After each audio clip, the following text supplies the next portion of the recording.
राष्ट्रीय अध्यक्ष जी के बहुत प्रिय और निकट हैं, इन्हें घोषित किया गया।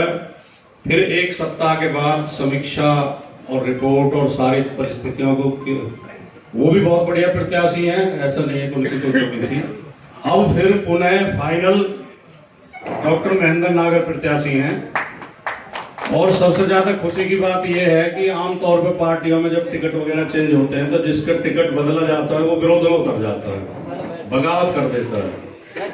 समाजवादी पार्टी के दोनों प्रत्याशी और पूरी पार्टी और साथ में कांग्रेस, आम आदमी पार्टी, जो भी इंडिया गठबंधन के दल हैं, सब मिलकर चुनाव लड़ रहे हैं। और राहुल अवाना ने खुद इनको समर्थन देके, और आज डॉक्टर महेंद्र नागर जी ने सुबह उनके घर से ही अपने चुनाव अभियान की शुरुआत की है। अब मैं अलग हटता हूं, आपके सामने दोनों भाई बैठे हैं और बाकी लोग बैठे हैं। हमारे जिलाध्यक्ष सुधीर भाटी जी बैठे हैं, फकीरचंद नागर जी और वीर सिंह यादव जी थोड़ा लेट आए थे, बाकी सबका परिचय हो गया। आप कोई अपनी बात दो शब्द कहते पहले, फिर कोई सवाल करना चाहें तो वो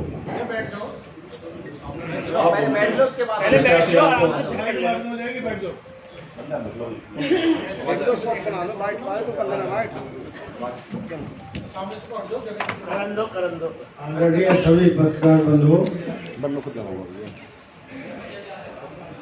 अभी हमारे वरिष्ठ राजकुमार भाटी जी ने आपको बता ही दिया कि राहुल अवाना जी हमारे प्रत्याशी थे। और कल दोपहर को हम गए थे और दोनों ने जो पहन रखी है राहुल अवाना जी ने मुझे दी थी। आज शुरुआत हमारे राष्ट्रीय अध्यक्ष के आदेशानुसार हमसे कहा था आप उनके घर जाएंगे और आप मिलके और आशीर्वाद देके उनके पिताजी और उनके घर वालों को तब शुरुआत करेंगे। तो आज हम शुरुआत कर रहे हैं और कोई मतभेद हम में नहीं है। और जहाँ तक चुनाव लड़ने की बात है, राष्ट्रीय अध्यक्ष समाजवादी पार्टी के सभी वरिष्ठ नेताओं ने और यहाँ भी जो सारे वरिष्ठ नेता हैं, सब ने आशीर्वाद दिया है कि आप जाइए चुनाव लड़िए। चुनाव की विधिवत जो शुरुआत है वो आज से ही हो रही है और जैसे जैसे टाइम आएगा हम धीरे धीरे चुनाव प्रचार भी आगे बढ़ाएंगे। और आपसे भी अनुरोध है कि जो काफ़ी दिनों से जमे हुए हैं यहाँ पे गाँवों में हम जा रहे हैं, जो अपने राहुल अवाना जी भी गए हैं वहाँ पे, तो काफ़ी विरोध है जो प्रत्याशी है उसका। और मैं समझता हूँ कि कहने के लिए, करने के लिए अगर हम जाएं तो भाजपा लगभग 10 साल से तो सेंटर में संसद का चुनाव है, ऐसी कोई उपलब्धि हमें नहीं दिखाई देती जो उपलब्धि किया है। इस हमारे जिले में जो समस्या है किसानों की, पिछले 8-10 साल से वो प्राधिकरण पर बैठे हैं, चाहे नोएडा है, ग्रेट नोएडा है, यमुना एक्सप्रेस है, NTPC है, सब जगह वो प्रयासरत हैं और काम कर रहे हैं, लेकिन कोई संतोषजनक उनकी जवाब या उनकी समाधान नहीं हुआ है। बाकी जो बेरोजगारी चरम पे, जो हम चुनाव लड़ेंगे, जो मेन मुद्दे हमारे होंगे वो बेरोजगारी, महंगाई, गरीबी, महिला उत्पीड़न और एक नया फैक्टर और है। आप देखते होंगे कि जो हमारे यहाँ छुट्टा पशु कहते हैं, जो सांड घूम रहे हैं सड़कों पर, आपके प्रेस के माध्यम से हम डेली पढ़ते हैं कि कहीं ना कहीं वो किसी किसान की या किसी एक नागरिक की जो सड़क पर जा रहे होते हैं, रोज कहीं ना कहीं वो उस पर हत्या कर देते हैं। और बहुत सारे मुद्दे धीरे धीरे सामने आएंगे, लेकिन सबसे ज़्यादा तो बेरोजगारी, युवा, कल परसों ही आया है कि बेरोजगारी 90%, जो हमने नहीं कहा, सर्वे कह रहे हैं। तो वो लोग कहते हैं एक नया प्रथा चली है कि कभी प्रधानमंत्री, मुख्यमंत्री, कभी आपने नियुक्ति पत्र बांटते देखे? नियुक्ति बांटते हैं जो एजेंसियां उसको सेलेक्ट करती है, जो उनका एग्जाम लेती है। और कोई एग्जाम ऐसा नहीं जिससे करने हो, आप देखो जो पेपर और जांच कराया जाता है जिससे वो नौकरी ना दी जा सके और उन्हें तनख्वाह ना दी जाए। तो कई सालों पुराने मुद्दे लोग उठा रहे हैं, लेकिन कोई सुनने को तैयार नहीं है।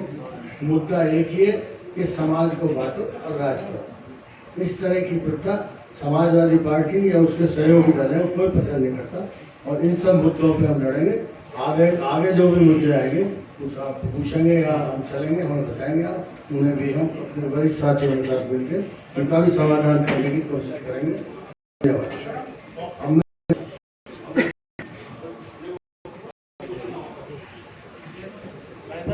आपने कहा कि किसान और गरीब और ग्रामीण, यहाँ किसान और ग्रामीण क्षेत्र से ज़्यादा शहरी क्षेत्र में मतदाता है। शहरी क्षेत्र के मतदाता तक पहुँचने की आपकी क्या है? योजना तो हमारी जो पार्टी है उसकी कमेटियां बनी हुई है, वो जगह जगह जाके उन्हें देख रहे, संपर्क कर रहे हैं। मेरा भी संपर्क रहा है राजनीतिक दल से इससे पहले, उस दौरान भी मैंने काफ़ी संपर्क किया था। और मैं ये बात थोड़ी मिस कर गया कि जो यहाँ शहरी आबादी है, फ्लैट ओनर्स की एक अलग ही समस्या है।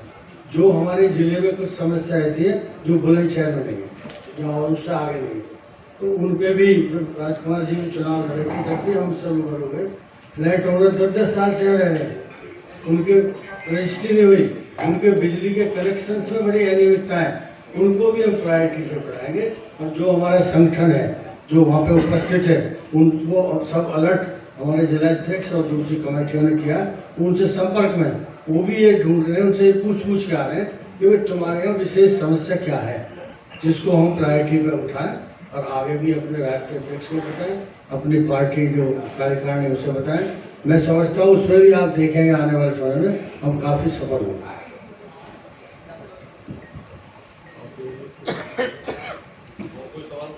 नागर साहब, ये पार्टी नेतृत्व इतना कंफ्यूजन में क्यों था कि पहले आपको, फिर राहुल को, फिर आपको, क्या कोई तैयारी नहीं थी लोकसभा चुनाव की?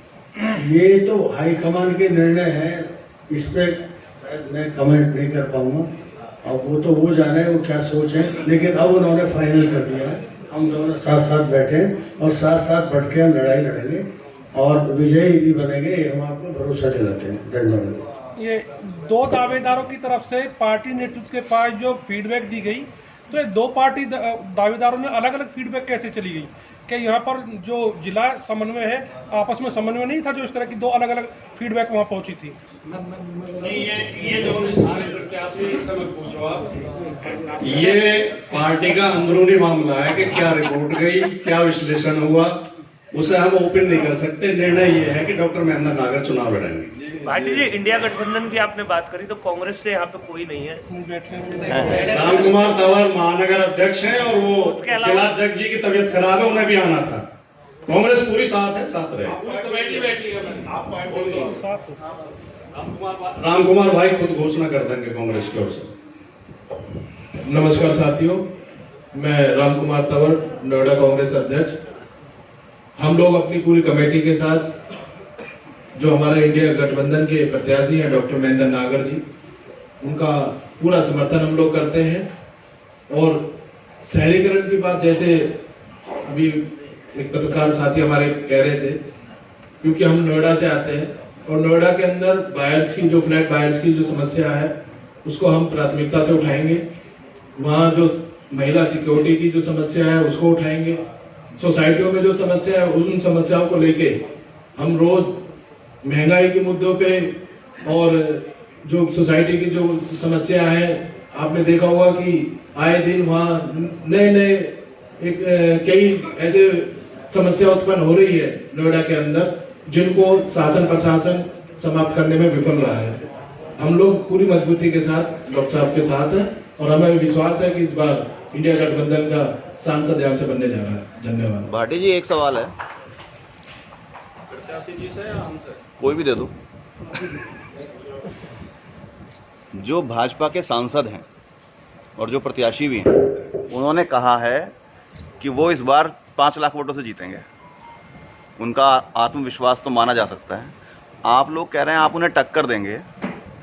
टक्कर नहीं देंगे, हम 6.5 लाख से जीतेंगे।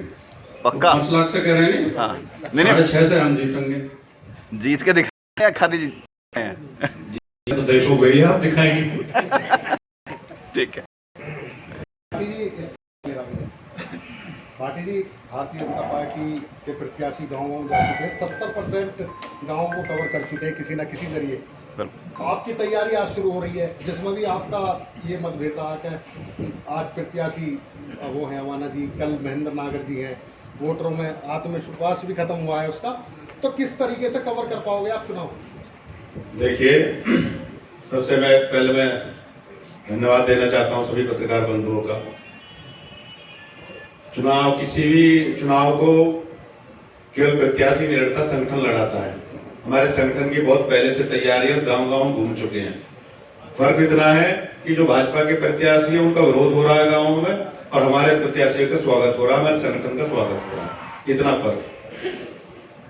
तो हमारी तैयारी संगठन की पहले से है और संगठन पूरी मजबूती के साथ मैदान में है। और समाजवादी पार्टी, सारा इंडिया गठबंधन बहुत मजबूती के साथ चुनाव लड़ेगा। आने वाले 2 से 3 दिनों में आप देखोगे जमीन पर भी और सड़क पर भी कि समाजवादी पार्टी कितनी मजबूती के साथ चुनाव लड़ती है। अभी जी आपसे एक सवाल, पिछले लोकसभा चुनाव में जितना आपके पार्टी को प्रत्याशी वोट मिला था उतने वोट से मौजूदा सांसद जीते। इस गैप को खत्म करने के लिए आपकी क्या योजना? सर, मैं एक तो आप अपना गणित सुधार लो।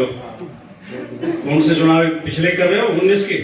19 में हमारा गठबंधन था, गठबंधन के प्रत्याशी को मिले थे 4,98,000 वोट और 4,98,000, लगभग 5 लाख वोट मिले थे। हमने लगभग 3 कह रहे हो आप, हम कह रहे हैं 5। आपको 5 मिले थे, 3 से वो जीते।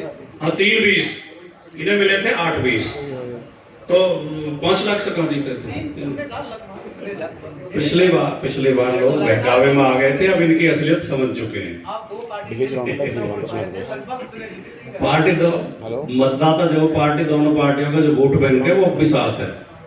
और लोग ये महसूस कर रहे हैं कि 5 साल में केवल कैलाश हॉस्पिटल की संख्या बढ़ी है। लोगों के, गरीबों के लिए ना कोई सरकारी अस्पताल बना, ना कोई सरकारी स्कूल बना। जब समाजवादी पार्टी की सरकार थी तो उससे पहले बसपा की सरकार थी, बीएसपी की सरकार ने भी इस जिले में काम किए, कॉलेज खोले, हॉस्पिटल खोली। अखिलेश यादव जी ने 5 साल के अंदर 2 मेडिकल कॉलेज इस जिले को दिए, एक जिम्स, एक चाइल्ड स्पेशलिस्ट नोएडा का। अखिलेश यादव जी ने एक स्टेडियम दिया 20,000 की क्षमता वाला। अखिलेश यादव जी ने 18 से 62 तक एलिवेटेड रोड बनाई, जहां पहुंचने में हमें 2 घंटे लगते थे, 10 मिनट में पहुंच जाते हैं। अखिलेश यादव जी ने, पहले नेताजी थे तो तब मेट्रो दिल्ली से नोएडा आई, और अखिलेश जी के शासन में नोएडा से किट नोएडा आई। दादरी ने तहसील भवन दिया। तो इस सरकार ने क्या दिया? कोई एक काम बता दे, कोई बीजेपी का आदमी मुझे कि इस सरकार ने इस जिले में ये काम किया।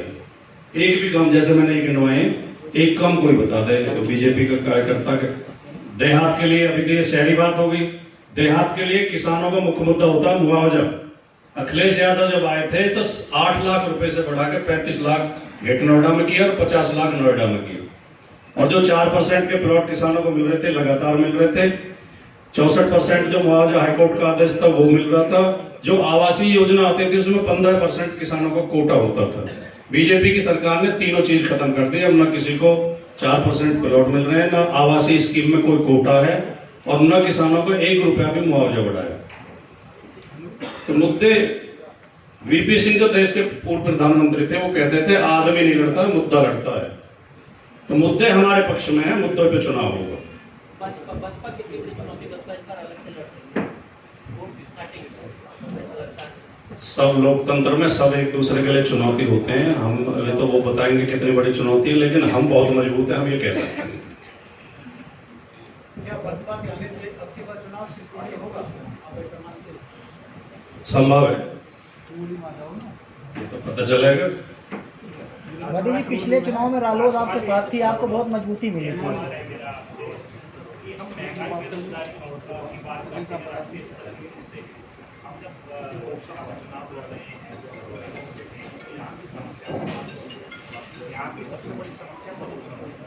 प्रदूषण का कारण यहाँ पे अवैध करते हैं, यहाँ सारा क्षेत्र जो है एकदम बर्बाद कर दिया गया है। एनजीटी लगातार जो है निर्देश कर रही है। अफसर नेता सारे जुड़े हैं।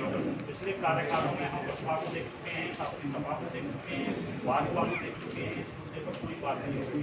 तमाम तरह के जो अवैध निर्माण होते हैं, तमाम तरह के अवैध कारोबार होते हैं, कोई भी पार्टी कोई भी नेता किसी को मतलब ऐसा नहीं, किसी को पता नहीं होगा कि हम उसके ऊपर किसी को बात नहीं करते, क्यों नहीं करते हैं? नहीं, ये बात आपकी बिल्कुल ठीक है। ये समस्या है, प्रदूषण भी समस्या है, अवैध निर्माण भी समस्या है, लेकिन जो वर्तमान में सत्ता में बैठे हैं, सवाल तो उनसे ही किया जाएगा। नहीं, आज आप यहाँ से गाड़ी उठाओ और यहाँ से दादरी निकलो, दादरी से लालकुआ गाजियाबाद, लालकुआ गाजियाबाद से गिटनौर आओ गौड़ सिटी पे, और वहां से फिर इधर 130 मीटर पे आओ, फिर वापस सूरजपुर की तरफ जाओ, आपको हर 2-3 किलोमीटर पे अवैध कॉलोनियां कटती हुई मिलेंगी। जगह जगह प्लॉटिंग करके मकान बन रहे हैं, सड़क के किनारे बन रहे हैं, खुलेआम बन रहे हैं, बड़े बड़े बोर्ड लग रहे हैं, उनमें अलॉटमेंट के वो लिखे हुए हैं, रेट लिखे हुए हैं, लगातार कब्जे दिए जा रहे हैं मकानों पे, और सारा प्रशासन चुप्पी साधे हुए है। गिटनौर प्राधिकरण भी, नोएडा प्राधिकरण भी, जिला प्रशासन भी। और जब ये माफिया भूमाफिया बेच के इन्हें मुनाफा कमा के चले जाएंगे और अधिकारियों का हिस्सा उन्हें दे देंगे और इनमें जब परिवार रहने लगेंगे, तब ये बुलडोजर लेके जाएंगे उन्हें गिराने के लिए। हमारी ये मांग है कि इसके लिए एक आयोग बनाया जाए और ये जांच की जाए कि इसमें अधिकारियों की कितनी बड़ी मिलीभगत है और किस किस राजनीतिक दल की मिलीभगत है।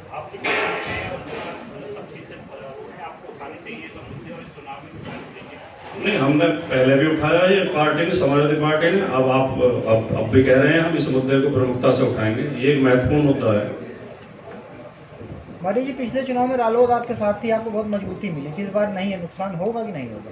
अब चवन्नी पलट गई, हम क्या कर रहे हैं इसमें? नुकसान होगा कि नहीं होगा? नहीं, कोई नुकसान नहीं। उनके वोट हमें पहले भी नहीं मिले थे, उनके पास कोई वोट बैंक नहीं है।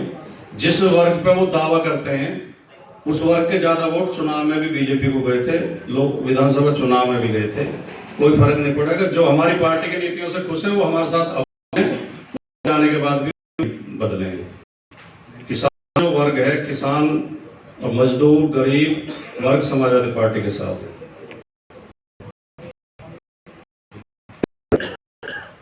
राहुल भाई, आप भी 2 शब्द कहो। बहुत बहुत धन्यवाद मेरे सभी पत्रकार साथियों को। जैसा कि मैं बताना चाह रहा हूं, हमारी पार्टी में लोकतंत्र है, यहाँ टिकट का अधिकार सबको है।